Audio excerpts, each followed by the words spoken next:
वैदिक पर्सपेक्टिव के इस YouTube चैनल को सब्सक्राइब करें, वीडियो को लाइक व शेयर करें। ओम त्रयः पवयो मधुवाहने रथे सोमस्य वेना मनु विश्व इद्विदुः त्रयः स्कंभासः स्कभितास आरभे त्रिः नक्तम याथस्त्रिः वस्विना दिवा। तीन पवित्र करने वाले माधुर्य पूर्वक वहन करने वाले रथ में सोम के वेना को अनुकूल रूपेण संपूर्णतः जानते हैं। तीन सुदृढ़ स्तंभ गड़े हुए हैं। आरंभ में तीन रात्रियां हैं, मार्ग हैं तीन, हे अश्विना पुरुष औरत युगल दिन में। ये ऋग्वेद के प्रथम मंडल का 34वां सूक्त है, जिसका यह दूसरा मंत्र यहाँ पर लिया गया है। इस संपूर्ण सूक्त के जो देवता हैं वो अश्विना पुरुष औरत युगल हैं।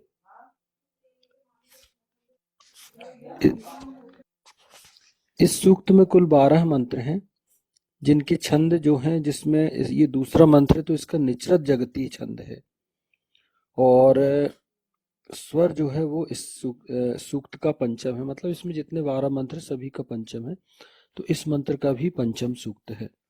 अब अपन आगे चलेंगे। तीन रात्रियां हैं मार्ग में, तीन रात्रियां हैं मार्ग है तीन, हे अश्विना पुरुष औरत युगल दिन में। अश्विना पुरुष औरत युगल को, ऐसे युगल को जिसमें पुरुष अनिवार्य रूपेण इंद्रियों को वश में करने वाला और सुकृत हो, उसे संबोधित कर यहाँ कहा गया है कि दिन में तीन रात्रियां हैं और तीन मार्ग हैं। मतलब स्पष्ट है बात, यहाँ अश्विना पुरुष औरत युगल के लिए ही कही जा रही है कि जो युगल जो है वो अश्विना पुरुष औरत युगल हो। मतलब इंद्रियों को वश में करने वाला, वेद पर आचरण करने वाला और वेद को अपना धर्म ग्रंथ मानने वाला जो व्यक्ति है, पुरुष वैसा होना चाहिए, स्त्री कोई भी चलेगी। तो ऐसा व्यक्ति जो ऐसा युगल हो, ऐसा कपल हो, तो उसके विषय में बात की जा रही हो कि दिन में तीन रात्रियां हैं और तीन मार्ग हैं। प्रथम मंत्र में कहा गया था, युवो ही यंत्रम हिमेव वाससा, तुम दोनों का यंत्र ही शीतल रात्रि के समान दिन है। मतलब प्रथम मंत्र में ये मैं स्पष्ट कर चुका हूं कि यहाँ पर यंत्र की से संबोधित किया गया है पुरुष औरत को, पति पत्नी को, कि तुम यंत्र हो। इस मंत्र में दिन में ही तीन रात्रियां और तीन मार्ग की बात की गई है। तात्पर्य है त्रिशब्द के माध्यम से दिन में तीन रात्रियां जैसा विश्राम ऐसे युगल को मिलता है, और उस विश्राम के बाद तीन मार्ग भी प्राप्त होते हैं जो दिन को सफल बनाने हेतु अश्विना युगल को उपलब्ध होते हैं। वेद में दिन में तीन विश्राम और तीन मार्ग इस प्रकार वर्णित किए गए हैं। अब ये चीज है कि यहां बोला गया है, इसका तात्पर्य कि त्रिशब्द के माध्यम से, मतलब आप जो त्रिशब्द है जो मैं स्पष्ट कर चुका हूं पहले ही, उसके माध्यम से दिन में तीन रात्रियों जैसा विश्राम ऐसे कपल को मिलता है, और जब व्यक्ति उस विश्राम को प्राप्त करता है तो उसको तीन मार्ग भी मिलते हैं। इससे उसका दिन जो है वो सफल होता है। ऐसे युगल का जो दिन है वो सफल होता है, और वो ये सुविधा उसको क्यों मिलती है कि वो उसका दिन सफल हो सके। तो अब आगे पढ़ते हैं, वो उसका वर्णन आया, आगे थोड़ा अच्छे से डिटेल में समझा पाएंगे उसको। श्रद्धाम प्रातः हवा महे, श्रद्धाम मध्यम दिनम परिश्रद्धाम सूर्यस्य निमरुचि श्रद्धा श्रद्धापये है नः। वेद ऋग्वेद 10वां मंडल 151वां सूक्त 5वां मंत्र। श्रद्धा को हम प्रातः काल आहूत करते हैं, और श्रद्धा को दिन के मध्य काल में, फिर श्रद्धा को सूर्य के अस्त होते समय। हे श्रद्धा, हमारे लिए इहलोक में श्रद्धा संस्थापित करो। हाँ, अब यहाँ श्रद्धा की बात कही गई। श्रद्धा को हम प्रातः काल आहूत करते, मतलब ईश्वर के प्रति आप जो श्रद्धा है, आपकी वेद के प्रति जो श्रद्धा है, तो उसको कैसे करते हैं आप वेद पाठ करते हैं जो प्रातः ब्रह्म मुहूर्त में प्रातः काल आहूत करते हैं। मतलब ब्रह्म मुहूर्त ब्रह्म स्तवन करते हैं, आप वेदाध्ययन करते हैं, ईशान पर श्रद्धा लाते हैं। प्रातः काल जो स्तवन करते हैं, वेदों का अध्ययन अध्यापन कार्य करते हैं प्रातः काल, तो उससे आपको ज्ञान की प्राप्ति होती है। फिर दिन के मध्य काल में भी कहा ईशान ने कि आप मध्य काल में पुनः स्तवन करते हैं, वेदाध्ययन करते हैं, और सूर्य के अस्त होते समय मतलब विष्णु स्तवन। तो श्रद्धा हमारे लिए इहलोक में श्रद्धा संस्थापित करे, मतलब हमारे लिए इहलोक में इस जन्म में श्रद्धा, ईशान की भक्ति स्तवन हमारे लिए श्रद्धा संस्थापित करे, हमारे लिए कहना चाहिए कि हमारे जीवन का उत्थान संस्थापित करे, हमारे जीवन में धैर्य हो, और एक जीवन जो हो वो हमारा स्थायित्व हमारे जीवन में संस्थापित हो।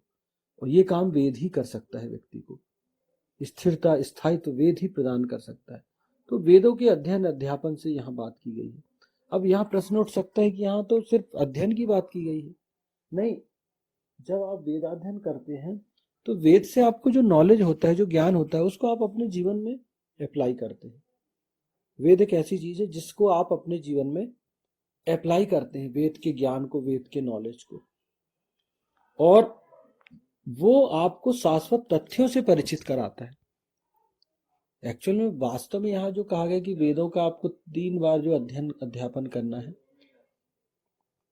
दिन में 3 बार संस्थापित करते हैं हम श्रद्धा को। एक तो विष्णु स्तवन हो गया, ब्रह्म स्तवन हो गया प्रातः काल, दोपहर में आप काल या माहेश्वर भी ले सकते हैं, और सायं काल जो है वो विष्णु स्तवन अथवा श्री स्तवन अथवा विष्णु स्तवन। लेकिन उसको क्या है कि हम उसको विष्णु स्तवन कहते हैं, अंतिम स्तवन होता है। उसके पश्चात फिर पुनः ब्रह्म मुहूर्त आ जाता है। तो जो प्रातः काल का हो गया, जो मैंने बताया ब्रह्म मुहूर्त, ये तो मैंने बताया 2 बार बता दिया। लेकिन दोपहर का मैं थोड़ा सा उसको विस्तार से दे दूं। दोपहर में काल और महेश्वर होता है। 12 बजे से लेके 4 बजे तक का जो काल समय है, उसको महेश्वर और काल के रूप में गिना जाता है कि 12 से 2 बजे तक शायद महेश्वर है, और 2 से 4 काल। फिर 4 से 6 के बीच में जो है वो श्री आता है, तो वो शाम का ही समय हो जाता है। और फिर रात्र में 6 से लेके 8 बजे तक का जो समय है, उसको विष्णु स्तवन कहा जाता है, विष्णु काल कहा जाता है। तो यहाँ 3 दिन और 3 रात्रियों की बात हो रही, मतलब यहाँ सिर्फ 3 चीजों को मतलब वर्णन किया गया, 3 चीजों का। तो पहला विष्णु हो गया, पहला ब्रह्म हो गया, दूसरा महेश्वर और काल दोपहर के मध्य में आएगा, और श्री और विष्णु शाम के समय आएगा। तो ये थोड़ा सा मुझे एक्सप्लेन करना था, तो वो मैंने यहाँ पर किया। तो ये क्या होता है, जब आप 3 बार श्रद्धा का आह्वान करते हैं, वेद का आह्वान करते हैं, वेदाध्ययन करते हैं, तो आप इस मध्य तनाव मुक्त होते हैं। सारी चिंता और परेशानियां ईश्वर परम परमेश्वर को आप सौंप सकते हैं। क्यों? क्योंकि ये जो काल होता है, ये जो वेद अध्ययन होता है, आप जो वेदों का अध्ययन करते हैं, तो ये आपकी परेशानियों का हरण करता है, आपको तथ्यों से परिचित कराता है, और फिर आप जो आचरण करते हो वो शाश्वत ईशान सृष्टि के नियमानुसार आचरण करने के लिए वेद आपको प्रेरित करता है। और जब आप सृष्टि के नियम के अनुसार चलेंगे तो आपके जीवन में निश्चित तौर पर सफलता ही प्राप्त होगी, क्योंकि ये वेद का नियम है, ये सृष्टि के नियम है कि जो भी व्यक्ति परिश्रम करेगा उसे सफलता निश्चित रूपेण मिलकर ही रहेगी। तो यहाँ बहुत ही कोड वर्ड में ईशान यहाँ पर बात करता है श्रद्धा के विषय में। हम अपनी समस्या ईशान परब्रह्म परमेश्वर को सौंप दें और निश्चिंत हो जाएं स्वयं। अब आगे चलते हैं। मेधाम सायं मेधाम प्रातः मेधाम मध्यम दिनम परिमेधाम सूर्यस्य रश्मिभिः वचसा वेश्या महे। वेद अथर्वेद 6वां कांड 108वां सूक्त 5वां मंत्र। मेधा को सायंकाल, मेधा को प्रातः काल, मेधा को दिन के मध्य काल में, मेधा को सूर्य की रश्मियों के द्वारा, वचनों द्वारा हम प्रविष्ट करते हैं। अब यहाँ मेधा की बात आ रही है, मतलब आपने श्रद्धा से आपने तथ्यों के विषय में जानकारी तो प्राप्त कर ली, लेकिन अब उस श्रद्धा का, उस ज्ञान का, उन तथ्यों का आपको प्रयोग करना है। ईशान कहता है कि उन जो आपने जो तथ्यों को जाना है, सृष्टि के नियमों को जाना है, जो ईशान के नियमों को से आप परिचित हुए हैं, तो उनको अपनी मेधा का प्रयोग करते हुए अपने जीवन में अप्लाई करना है। तो मेधा को सायंकाल, शाम के समय, प्रातः काल, दिन के मध्य काल में मेधा को सूर्य की रश्मियों के द्वारा, वचनों द्वारा हम प्रविष्ट करते हैं।